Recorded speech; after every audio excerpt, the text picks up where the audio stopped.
ఆంధ్రాలో పన్ను లెక్కలు తేలబోతున్నాయి అన్నటువంటిది ఈనాడు హైలైట్ చేసింది. పంచాయతీలు ఆస్తి పన్ను విధింపులో సమూల మార్పులు చేయనున్నారు. 4 జిల్లా పంచాయతీ అధికారులతో కమిటీ ఏర్పాటు చేశారు.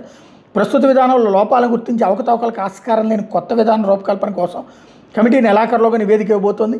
తక్కువ ఆస్తి పన్ను విధించిన భవనాలు, ఇతర నిర్మాణాలను క్షేత్రస్థాయిలో పరిశీలించి వాటి వివరాలు సమర్పించనుంది. పంచాయతీలు ఆస్తి పన్ను విధింపు లోపభూయిష్టంగా ఉందని ఇటీవల ముఖ్యమంత్రి పవన్ కళ్యాణ్ అసహనం వ్యక్తం చేశారు.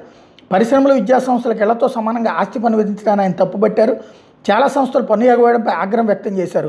గ్రామ పంచాయతీలు, ఇళ్లు, దుకాణాలు, వాణిజ్య సముదాయాలు, కళ్యాణ మండపాలు, సామాజిక భవనాలు, విద్యాసంస్థలు, పరిశ్రమలకు ఆస్తి పన్ను విధింపులో కేటగిరీ వారీగా కాకుండా ఒకే విధానం అమల్లో ఉంది.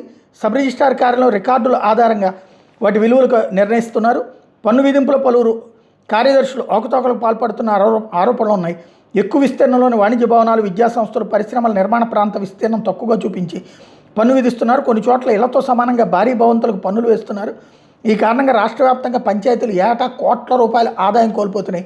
ఉమ్మడి తూర్పు, పశ్చిమ గోదావరి, విశాఖపట్నం, శ్రీకాకుళం, గుంటూరు, కృష్ణా, నెల్లూరు, కర్నూలు, అనంతపురం, వైఎస్ఆర్ కడప జిల్లాలు కొన్ని ప్రైవేటు సంస్థలు ఆస్తి పన్ను సరిగ్గా చెల్లించడం లేదు.